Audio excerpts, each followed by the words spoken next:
Hello friends, स्वागत है आप सभी का एक बार फिर आपके यूट्यूब चैनल में डीडीएस क्लासेज में। तो हम आ चुके हैं कुछ और बहुत इंपॉर्टेंट क्वेश्चन के साथ, जो कि आप लोगों की इसमें से काफ़ी रिक्वेस्ट भी आ रही थी इन क्वेश्चन में से।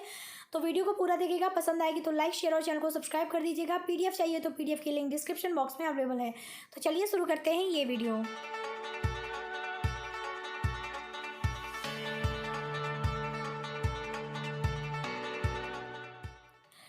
तो सबसे पहले मैं आपको क्वेश्चन बता देती हूँ, क्योंकि लघु उत्तरीय प्रश्न मैंने रखा है। तो आपका पहला है निस्पंदन या छनाई का सिद्धांत, जो कि एमजीकेवीपी के 2017 के पेपर में पूछा है। दूसरा है शिक्षा में निस्पंदन का सिद्धांत, ये एमजीकेवीपी के 2019 के पेपर में पूछा है। तो 2021 में पॉसिबिलिटी है कि ये क्वेश्चन आपको देखने को मिल सकता है। और यहाँ पे मैं बता दूँ, क्वेश्चन नंबर 1 और क्वेश्चन नंबर 2 जो है वो सेम है, ठीक है। यानी निस्पंदन या छनाई का सिद्धांत या फिर शिक्षा में निस्पंदन का सिद्धांत, दोनों एक ही चीज़ है। क्वेश्चन को पूछने का तरीका केवल अलग है। क्वेश्चन नंबर 3 है खुले या मुक्त विद्यालयों का महत्व। तो ये एमजीकेवीपी के 2017 के पेपर में पूछा है और लॉन्ग में एमजीकेवीपी के 2018 के पेपर में पूछा है।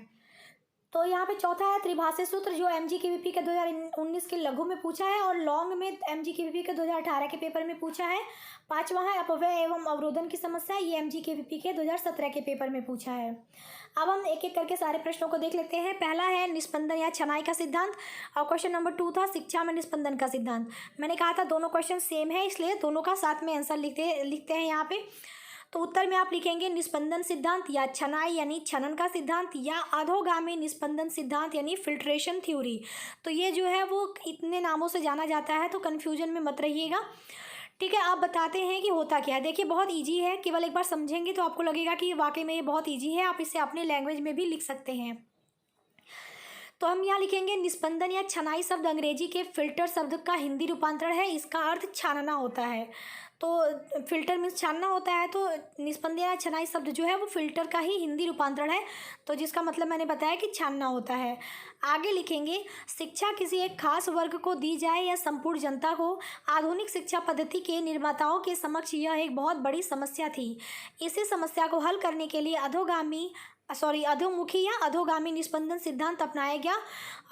आगे है कि शिक्षा के अधोमुखी निस्पंदन सिद्धांत का वस्तुतः यही अर्थ था कि शिक्षा समाज के उच्च वर्ग को ही दी जाए। इस वर्ग के शिक्षित होने पर शिक्षा का प्रभाव छन छन कर जनसाधारण तक पहुँचेगा। देखिए हुआ क्या कि क्योंकि शिक्षा के बारे में बात हो रही थी, तो उस टाइम जो है शिक्षा पद्धति के जो निर्माता थे उनके सामने ये समस्या थी कि शिक्षा जो है किस खास वर्ग को दी जाए। मतलब उनका ये मानना था कि पहले शिक्षा किसे दिया जाए, या तो आम आदमी यानी जनसाधारण को दिया जाए कि किसी निश्चित वर्ग खास वर्ग को दिया जाए। ये उनके सामने एक समस्या थी और इसी समस्या को हल करने के लिए उन्होंने इस सिद्धांत को अपनाया था। और इस सिद्धांत का अर्थ क्या था, इस सिद्धांत के अंतर्गत यही चीज़ कहा गया था कि शिक्षा जो है वो समाज के उच्च वर्ग को ही देनी चाहिए। मतलब उनका ये मानना था कि शिक्षा जब हम समाज के उच्च वर्ग को देंगे तो उच्च वर्ग जब शिक्षित हो जाएगा तो शिक्षा का प्रभाव जो है धीरे धीरे छनकर आम आदमी तक भी पहुंचेगा। मतलब उच्च वर्ग जब शिक्षित हो जाएंगे तो वो धीरे धीरे उनके वजह से जो है आम आदमी भी जो है वो धीरे धीरे शिक्षित होता जाएगा। तो शिक्षा का जो प्रभाव है वो छन छन कर जो है वो जनसाधारण तक भी पहुंचेगा। इस सिद्धांत का यही अर्थ था, ठीक है। तो इस सिद्धांत का अर्थ आपने समझ लिया। आप आगे भी इसको समझ लेते हैं। अर्थात समाज के उन वर्गों में उच्च शिक्षा का प्रसार करना चाहिए जिसके पास अध्ययन के लिए समय है और जिनकी संस्कृति जनता में छन छन कर पहुँचेगी। असल में कंपनी शिक्षा पर अधिक धन व्यय नहीं करना चाहती थी। जितना पैसा वो खर्च कर रही थी उससे व्यापक रूप में शिक्षा का प्रचार नहीं किया जा सकता था, जिस कारण इस छनाई या निस्पंदन सिद्धांत का जन्म हुआ। शिक्षा के अधोगामी निस्पंदन सिद्धांत का प्रतिपादन लॉर्ड ऑकलैंड द्वारा किया गया। वैसे मैकाले ने भी इसी सिद्धांत पर कार्य किया था, लेकिन यह नीति सरकारी तौर पर ऑकलैंड के समय में प्रभावशाली हुई। अर्थात हम ये कह सकते हैं कि छनाई या निस्पंदन का सिद्धांत यह था कि सरकार द्वारा उच्च वर्गों में शिक्षा का प्रसार करना चाहिए। उच्च वर्ग से निम्न वर्ग तक वह स्वयं ही छन छन कर पहुँच जाएगी।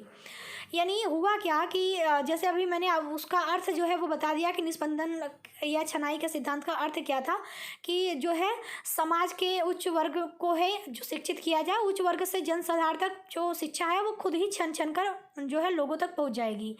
तो हुआ क्या कि कंपनी जो थी उस टाइम जो धन व्यय कर रही थी शिक्षा पर, उसके वो ज़्यादा धन शिक्षा पर जो है खर्च नहीं करना चाहती थी, और जितना वो खर्च कर रही थी उस उतने में सबको जो है शिक्षा का मतलब सबके लिए शिक्षा का प्रचार करना मुश्किल हो रहा था। तो उन्होंने इस छनाई या निस्पंदन सिद्धांत को अपनाया। इसके अंतर्गत उन्होंने ये कहा कि समाज के जो उच्च वर्ग हैं उसी की मतलब उन्हीं में जो है शिक्षा का प्रसार करें, क्योंकि उच्च वर्ग जो है अगर शिक्षित हो जाएगी तो जो आम आदमी जो नीचे स्तर के लोग हैं वो भी आराम से धीरे धीरे जो है शिक्षित होते चले जाएंगे, क्योंकि उनकी संस्कृति का उन पर असर पड़ता है। उन उच्च वर्ग के लोगों का निम्न वर्ग के लोगों पर जो है प्रभाव पड़ता है। इस वजह से उनकी अगर उनको शिक्षित कर देंगे तो नीचे वाले लोग भी यानी जो आम आदमी लोग हैं वो भी शिक्षित होते चले जाएंगे। तो यहाँ पे एक चीज़ और बताई गई है कि जो निस्पंदन का सिद्धांत है यानी अधोगामी निस्पंदन का सिद्धांत, इसका प्रतिपादन जो है वो लॉर्ड ऑकलैंड ने किया था, लेकिन मैकाले ने जो है इस पे काम किया था। लेकिन अगर हम बात करें कि सरकारी नीति के तौर पर ये किसके समय में प्रभावशाली हुई तो वो ऑकलैंड ही थे। तो ओवरऑल यही है कि निस्पंदन या छनाई का सिद्धांत यही कि सरकार को उच्च वर्गों को जो है उन्हीं में शिक्षा का प्रसार करना चाहिए, उच्च वर्ग से निम्न वर्ग तक शिक्षा खुद ही छन छन के पहुंच जाएगी। ये इसी सिद्धांत का मतलब है और कुछ नहीं है इस सिद्धांत में, काफ़ी ईजी है। आई होप कि आपको समझ में आ गया हो। अब हम बात करते हैं क्वेश्चन नंबर 3 की। तो खुले या मुक्त विद्यालयों का महत्व। तो खुले या मुक्त विद्यालयों का महत्व या गुण या विशेषताएं। तो मैंने देखिए अगर आपसे गुण पूछे या विशेषता पूछे या महत्व पूछे, मैंने तीनों को कंबाइन करके लिखा है। तो आपको जो है अगर तीनों का क्वेश्चन पूछे तो आप आराम से कर सकते हैं। अब इसके अंतर्गत लिखेंगे मुक्त शिक्षा विकरणों की या मुक्त विद्यालय या मुक्त विश्वविद्यालय की गुण या विशेषता और महत्व को निम्न बिंदुओं के माध्यम से समझा जा सकता है। पहला, मुक्त यानी खुला विद्यालय सबके लिए खुला है, इसमें प्रवेश हेतु आधारभूत शैक्षिक योग्यता की आवश्यकता नहीं होती। यानी इस तरह के जो विद्यालय होते हैं वो सबके लिए होते हैं, मतलब ऐसा नहीं कि इसमें किसी शैक्षिक योग्यता की आवश्यकता मतलब हो कि नहीं आप इतने पढ़े लिखे होंगे तभी मतलब आपको इसमें जो है एडमिशन मिलेगा, तो ये नहीं थी। इस वजह से इसकी महत्ता जो है हमें समझ में आती है कि ये कितना महत्वपूर्ण था या महत्वपूर्ण है। यहाँ पे दूसरा हमारा है मुक्त विद्यालयों में वे सब युवक प्रौढ़ वृद्ध अपना पंजीकरण करा सकते हैं जो किन्हीं कारणों से उच्च शिक्षा नहीं प्राप्त कर सकते, इनमें केवल पढ़ने लिखने की योग्यता का होना आवश्यक है। यानी मुक्त विद्यालयों में देखिए ये चीज़ भी है कि इसमें कोई भी युवक चाहे वो प्रौढ़ अवस्था में वृद्ध अवस्था का हो वो भी पंजीकरण करा सकता है, क्योंकि अगर उसकी शिक्षा किसी कारण वो नहीं कर पाया तो वो इसमें खुद मतलब एडमिशन ले सकता है। इसमें बस कंडीशन ये है कि आपको पढ़ना और लिखने की योग्यता है वो आनी चाहिए। आपको कोई शैक्षिक योग्यता नहीं कि आप इतने पढ़े लिखे होंगे तभी होगा, केवल पढ़ने और लिखने की योग्यता आप में आवश्यक होनी चाहिए बस।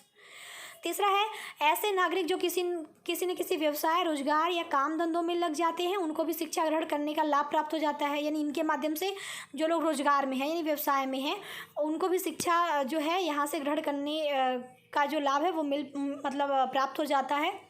चौथा है खुले विद्यालयों या खुले विश्वविद्यालयों द्वारा राष्ट्र के दूरस्थ स्थानों पर रहने वाले व्यक्ति भी शिक्षा ग्रहण कर सकते हैं। यानी जो दूर रहते हैं मतलब जो है वहाँ पे मतलब शिक्षा की बहुत अच्छी व्यवस्था नहीं है उनके आसपास, जो दूर रहते हैं उन्हें भी इन विद्यालयों के माध्यम से जो है शिक्षा ग्रहण करने का मौका मिल जाता है। पांचवा है खुले विद्यालयों द्वारा कोई भी व्यक्ति किसी भी समय अद्यतन ज्ञान कौशल एवं तकनीकी जानकारी प्राप्त कर सकता है। यानी अद्यतन का मतलब अप टू डेट जो नॉलेज चल रही है, ज्ञान चल रहा है, कौशल चल रही है, तकनीकी चल रही है, उसके बारे में कोई भी व्यक्ति जो है इनके द्वारा खुले विद्यालयों के द्वारा जो है जानकारी प्राप्त कर सकता है। छठा है खुले विश्वविद्यालय पत्राचार Akashvani Doordarshan tape recorder audio video कैस्टों इत्यादि के माध्यम से दूर बैठे लोगों को शिक्षा देते हैं। इस प्रकार शिक्षण की विविधता नवीनता एवं रोचकता बनी रहती है।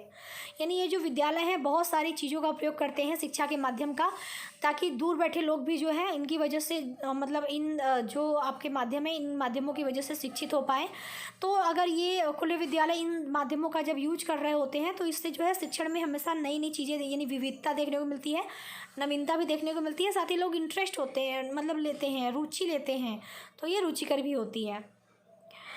सातवां हमारा है कि खुले विद्यालयों में अद्यतन पाठ्य सामग्री और अद्यतन शिक्षा तकनीकी का प्रयोग किया जाता है। मतलब अप टू डेट पाठ्य सामग्री भी होती है ऐसे विद्यालयों में, और अब अप टू डेट जो तकनीकी चल रही है, लेटेस्ट तकनीकी जो चलती है उसका भी प्रयोग होता है। आठवां है भारत में सामाजिक आर्थिक सुधार लाने व पिछड़े क्षेत्रों व पिछड़े वर्गों के लोगों तक उच्च शिक्षा के अवसर सुलभ कराने में खुले विद्यालयों की भूमिका सराहनीय होती है। यानी भारत में चाहे सामाजिक सुधार लाना हो, आर्थिक सुधार लाना हो, या फिर पिछड़े यानी ग्रामीण जो लोग हैं या फिर ग्रामीण जो या पिछड़े वर्ग के जो लोग हैं उनमें उच्च शिक्षा का अवसर सुलभ कराने इत्यादि, इन सभी कार्यों में जो है इसकी जो भूमिका होती है वो काफ़ी अच्छी होती है, काफ़ी सराहनीय होती है। नवा है मुक्त विद्यालय सस्ते शिक्षण व्यवस्था प्रदान करते हैं, यानी ये जो शिक्षण व्यवस्था यहाँ की होती है वो सस्ती होती है, कम खर्चीली होती है। 10वां है परंपरागत विश्वविद्यालयों में छात्रों की भीड़ बढ़ने से जो प्रवेश की समस्या उत्पन्न हो गई है वह मुक्त विद्यालयों की स्थापना से सुलझाने में मदद मिली है। यानी जैसे होता क्या है कि जो परंपरागत हम बात करें विद्यालयों की, तो वहाँ पे इतने ज़्यादा बच्चे हो गए हैं कि भीड़ बहुत ज़्यादा बढ़ जाती है। कुछ लोगों को प्रवेश मिल पाता है, कुछ लोगों को नहीं मिल पाता है, यानी बहुत सारी समस्या देखने को मिलती है। तो जब ये मुक्त विद्यालय जो है इनकी स्थापना हुई तो इनकी वजह से वो जो समस्याएँ थी उसको हमें जो है सुलझाने में काफ़ी मदद भी मिली है। तो लास्ट में लिखेंगे इन सभी बिंदुओं के माध्यम से खुले या मुक्त विद्यालयों के महत्व को बखूबी समझा जा सकता है। ठीक है, तो हमने आपको जो थर्ड क्वेश्चन था वो भी बता दिया। बात करते हैं फोर्थ क्वेश्चन, त्रिभाषी सूत्र। तो 3 लैंग्वेज फार्मूला इसका जो है स्पेलिंग होता है। अब तो यहाँ पे आप उत्तर में हेडिंग डालेंगे त्रिभाषी सूत्र, तो हम इसके बारे में बताएंगे। देखिए ये भी बहुत ईजी है, बस समझ लीजिएगा, आप खुद लिख लेंगे। तो मुदालियर आयोग ने भाषा के संबंध में जो द्विभाषी सूत्र का सुझाव दिया था जिसमें अंग्रेजी भाषा की उपेक्षा की गई थी, जिसका अंग्रेजी समर्थकों ने विरोध किया था, और 15 वर्षों तक अंग्रेजी भाषा चलती रहने की बात से लेकर हिंदी समर्थकों ने अंग्रेजी का विरोध किया। इन परिस्थितियों में भाषा संबंधी विवाद को अंतिम रूप से सुलझाने के लिए सन 1956 में केंद्रीय शिक्षा सलाहकार परिषद ने त्रिभाषा सूत्र को प्रस्तुत किया। त्रिभाषा सूत्र भारत में भाषा शिक्षण से संबंधित नीति है जो भारत सरकार द्वारा राज्यों से विचार विमर्श करके बनाई गई है। तो पहले इतने को समझते हैं। देखिए जो मुदालियर आयोग था उसने जो है भाषा में द्विभाषी जो है उसका जो है समर्थन किया था, द्विभाषी सूत्र का, यानी 2 भाषाएं होनी चाहिए शिक्षा में। तो उसमें क्या था कि इस आयोग ने अंग्रेजी भाषा जो थी उसकी उपेक्षा की, यानी उसको नहीं रखा शिक्षा के अंतर्गत। तो जो अंग्रेजी के समर्थक थे उन्होंने कहा कि हम इस द्विभाषी सूत्र का समर्थन नहीं करते हैं, और ये तो अंग्रेजी समर्थकों ने उसका विरोध कर दिया। अब हुआ क्या कि 15 वर्षों तक लगातार जो अंग्रेजी भाषा चलती रही, उसकी वजह से हिंदी समर्थक जो थे उन्होंने इस अंग्रेजी का विरोध किया। तो ये एक विवाद उत्पन्न हो गया था। इस विवाद को सुलझाने के लिए 1956 में केंद्रीय शिक्षा सलाहकार परिषद ने जो है त्रिभाषी सूत्र का प्रतिपादन किया था। और ये जो सूत्र था जो कि केंद्रीय शिक्षा सलाहकार परिषद ने प्रस्तुत किया था, ये सूत्र जो है वो भाषा मतलब भारत में जो भाषा शिक्षण से संबंधित ये था इस सूत्र। और इसमें जो है भारत सरकार ऐसा नहीं कि खुद ही निर्णय ले ली, उसने जो राज्य हैं सारे राज्यों से विचार विमर्श करके जो है इस सूत्र को बनाया था। तो ये हमारा था त्रिभाषी सूत्र। अब इसके मतलब को समझते हैं कि आखिर त्रिभाषी सूत्र का मतलब क्या है। तो त्रिभाषी सूत्र का शब्दार्थ है 3 भाषाओं वाला सूत्र। इस सूत्र के अनुसार बालक को 3 भाषाएं पढ़नी होगी, जिसके कारण इसको त्रिभाषी या त्रिभाषा सूत्र कहा गया। इसके अनुसार माध्यमिक स्कूल के प्रत्येक विद्यार्थी को पाठ्यक्रम के जरिए 3 भाषाएं पढ़ानी होगी। पहला मातृभाषा, जिसके अंतर्गत प्रादेशिक भाषा, मातृभाषा तथा शास्त्रीय भाषा। तीसरा यानी सी प्रादेशिक भाषा तथा शास्त्रीय भाषा। यानी ओवरऑल आप केवल मातृभाषा भी लिख सकते हैं, तब भी आपको जो है सही रहेगा। दूसरा था अंग्रेजी या आधुनिक यूरोपीय भाषा। तीसरा था हिंदी और हिंदी क्षेत्रों के लिए भाषा, या कोई अन्य आधुनिक भारतीय भाषा हिंदी क्षेत्रों के लिए। ठीक, तो पहले इतना समझते हैं। ठीक है, त्रिभाषा सूत्र का मतलब त्रिभाषा यानी 3 भाषाओं वाला सूत्र। तो इस सूत्र में बच्चों को जो है वो 3 भाषाएं पढ़ने की बात कही गई थी। और ये जो 3 भाषाएं थी माध्यमिक स्कूल में, जो 3 भाषाओं की बात की गई थी पाठ्यक्रम में होनी चाहिए, एक तो उनकी मातृभाषा थी, दूसरी अंग्रेजी या फिर कोई भी अन्य यूरोपीय भाषा की बात कही गई थी, और तीसरी यानी जो हिंदी वाले क्षेत्र हैं हिंदी क्षेत्रों के लिए कोई भी अन्य आधुनिक भारतीय भाषा होनी चाहिए थी, और जहाँ पे हिंदी नहीं बोली जाती यानी अहिंदी क्षेत्रों के लिए हिंदी थी। तो ये 3 भाषाएं जो हैं वो माध्यमिक स्कूल में प्रत्येक विद्यार्थी को पाठ्यक्रम के जरिए पढ़ाने की बात कही गई थी। तो ये हमने जाना कि त्रिभाषा सूत्र आखिर था क्या, यानी 3 भाषाएं कौन कौन सी थी। अब आगे जानते हैं कि इसमें और क्या क्या चेंजेस हमें देखने को मिले। आगे यहाँ पे लिखेंगे, इस सूत्र पर विचार करने के लिए सरकार ने सन 1961 में मुख्यमंत्रियों का सम्मेलन आयोजित किया। मुख्यमंत्री सम्मेलन में तथा राष्ट्रीय एकता परिषद द्वारा त्रिभाषा सूत्र का समर्थन किया गया, और इसी के अनुसार 1963 में भाषा बिल पास कर दिया गया। कोठारी आयोग ने भी त्रिभाषा सूत्र का समर्थन किया। कोठारी आयोग द्वारा प्रस्तावित त्रिभाषा सूत्र का प्रारूप निम्नवत था। पहला, मातृभाषा या क्षेत्रीय भाषा। दूसरा, संघीय भाषा। तीसरा, एक आधुनिक भारतीय भाषा तथा विदेशी भाषा जो माध्यम के रूप में चुनी गई है। तो देखिए, अभी तक हमने 3 भाषाएं क्या थी वो जान लिया। अब ये भाषाएं जो हैं उस पर जो है विचार करने के लिए 1961 में मुख्यमंत्रियों का सम्मेलन किया गया सरकार द्वारा कि आप इसको क्या समझते हैं, सही समझते हैं कि नहीं समझते हैं। तो मुख्यमंत्री सम्मेलन हो या फिर राष्ट्रीय एकता परिषद हो, इन सब ने जो है त्रिभाषा सूत्र का जो है समर्थन किया था और 1963 में फाइनली जो है भाषा बिल, यही मतलब इसी के अनुसार भाषा बिल जो है वो पास कर दिया गया। अब बात आती है कि अब 1964 से 66 जो कोठारी आयोग था, कोठारी आयोग ने भी त्रिभाषा सूत्र का समर्थन किया क्योंकि कोठारी आयोग ने शिक्षा में काफ़ी बहुत सारे सुझाव दिए थे। तो कोठारी आयोग ने भी त्रिभाषा सूत्र का समर्थन किया, लेकिन उसने थोड़ा सा इसके प्रारूप में चेंज किया। तो प्रारूप में जो चेंज किया था उसमें उन्होंने पहला भाषा कहा था कि मातृभाषा या क्षेत्रीय भाषा हो बच्चे की, और दूसरी उन्होंने संघीय भाषा की बात की थी, और तीसरी उन्होंने एक आधुनिक भारतीय भाषा तथा विदेशी भाषा की बात की जो कि माध्यम के रूप में चुनी जाती है। जैसे क्षेत्रीय भाषा तो आपको समझ में आता है, संघीय भाषा में हिंदी और तीसरी में इंग्लिश। तो यानी इस तरह से आप समझ सकते हैं। आगे लिखेंगे तो कोठारी आयोग का हो गया जो कि 1964 से 66 तक रही। आगे है कि 1968 की राष्ट्रीय शिक्षा नीति ने भी इसका समर्थन किया गया। सरकार ने सन 1968 की राष्ट्रीय शिक्षा नीति में निम्नलिखित त्रिभाषा सूत्र को मान्यता प्रदान की। पहला है हिंदी भाषी राज्यों में। तो हिंदी भाषी राज्यों में 3 भाषाएं जो थी वो हिंदी, अंग्रेजी और आधुनिक भारतीय भाषा, जिसमें कि दक्षिण की कोई भाषा होनी चाहिए हिंदी भाषी राज्यों के लिए। और दूसरा था अहिंदी भाषी, यानी जहाँ पे हिंदी नहीं बोली जाती उन राज्यों के लिए हिंदी, अंग्रेजी और क्षेत्रीय भाषा की बात कही गई।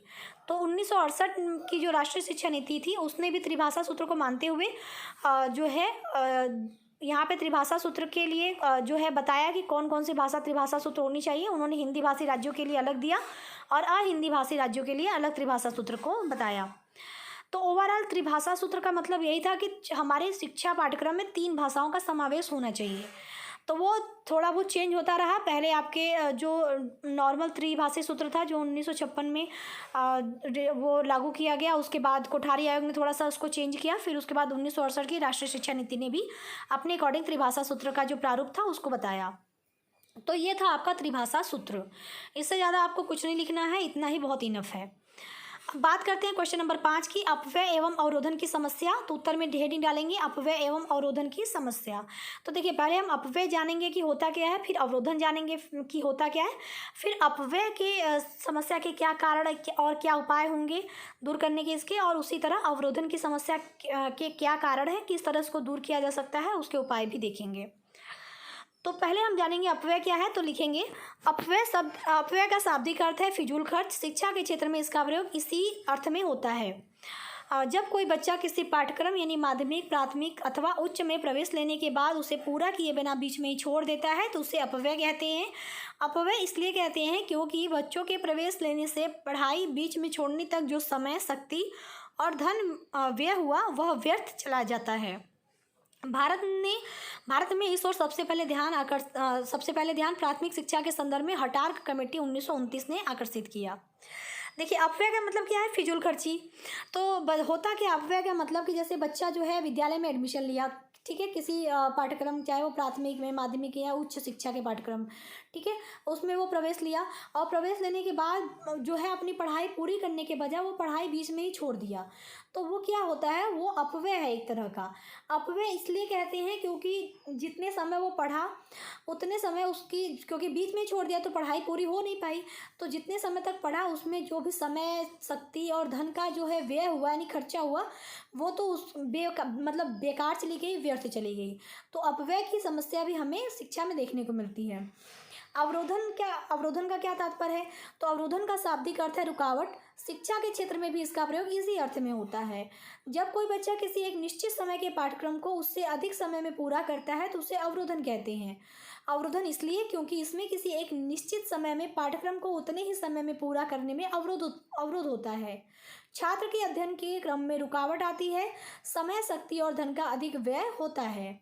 यानी अवरोधन का मतलब क्या है, रुकावट। जैसे अपव्यय में क्या था, बच्चा बीच में ही पढ़ाई छोड़ के चला गया, अवरोधन में क्या है, जैसे मान लीजिए कि आपका कोई कोर्स है, कोई पाठ्यक्रम है जो 2 साल में आपको पूरा करना होता है या 3 साल में। जैसे ग्रेजुएशन, मान लिया कि ग्रेजुएशन आपको 3 साल में पूरा करना है। आपने ग्रेजुएशन को 4 साल में पूरा किया, 5 साल में पूरा किया, तो जो समय सीमा थी 3 साल पूरा करने की, वो उसकी बजाय आपने एक्स्ट्रा समय ले लिया। तो इससे ये जो होता है, यही चीज़ कहलाता है अवरोधन, क्योंकि एक निश्चित सीमा के पाठ्यक्रम को हमने उतने समय में पूरा नहीं की, मतलब पूरा नहीं किया, उसमें जो है अवरोध आ गया, जिसकी वजह से हमें और समय शक्ति जो है, समय का, शक्ति का और धन का जो है हमें खर्च करना पड़ा। तो ये जो होता है ये अवरोधन होता है। तो हम यही लिखेंगे कि अतः स्पष्ट है कि शिक्षा में अपव्यय और अवरोधन प्रमुख समस्याएं हैं। तो अब हम इसके कारण उपाय सब जानते हैं। तो शिक्षा में अपव्यय की समस्या के कारण, तो शिक्षा में अपव्यय की समस्या के प्रमुख कारण निम्नवत हैं। पहला, अभिभावकों का निरक्षर होना। दूसरा, अनुचित पाठ्यक्रम। तीसरा, आर्थिक कारण। चौथा, प्रशिक्षित अध्यापकों का अभाव। पांचवा, सामाजिक कारण। छठवां, बालिकाओं के लिए पृथक विद्यालयों का अभाव इत्यादि। तो देखिए, हम इसको चाहें तो आप इसको एक एक करके अलग अलग पूरा डिटेल में बता सकते हैं। अध्यापकों का निरक्षर होना, फिर इसके अंतर्गत आप चाहें तो लिख सकते हैं, लेकिन लघु उत्तरीय प्रश्न है, आपको बहुत ज़्यादा डिटेल में भी नहीं लिखना है। लॉन्ग में अगर देता है तो आप हर जो है पॉइंट के आगे उसके थोड़ा सा, उसके बारे में थोड़ा सा डिटेल दे सकते हैं। अब इतना तो आपके पास नॉलेज होता ही है कि आप इसके बारे में लिख सकते हैं, क्योंकि आपको जो है हेडिंग पता चल गया, आप इसके अकॉर्डिंग आगे लिख लीजिएगा। तो मैंने यहाँ पे जो है 6 पॉइंट रखे हैं, आप बाकी इत्यादि लिख दीजिएगा, इतना ही इनफ है।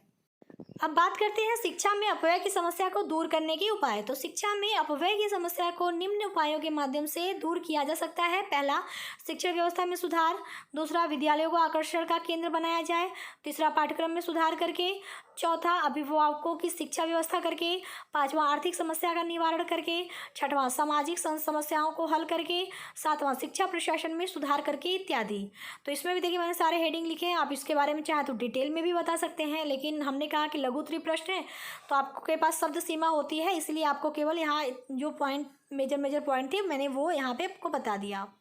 बात करते हैं शिक्षा में अवरोधन की समस्या के कारण, क्योंकि अपव्यय आपने जान लिया कि किस कारणों से होता है और किस तरह इसको दूर किया जा सकता है।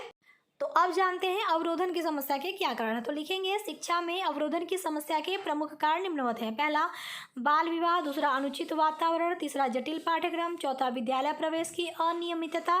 पांचवा, अनुचित परीक्षा प्रणाली। छठा, शिक्षा प्रणाली अमनोवैज्ञानिक इत्यादि। यानी ये सभी कारण हैं जो कि शिक्षा में अवरोध की समस्या के कारण होते हैं।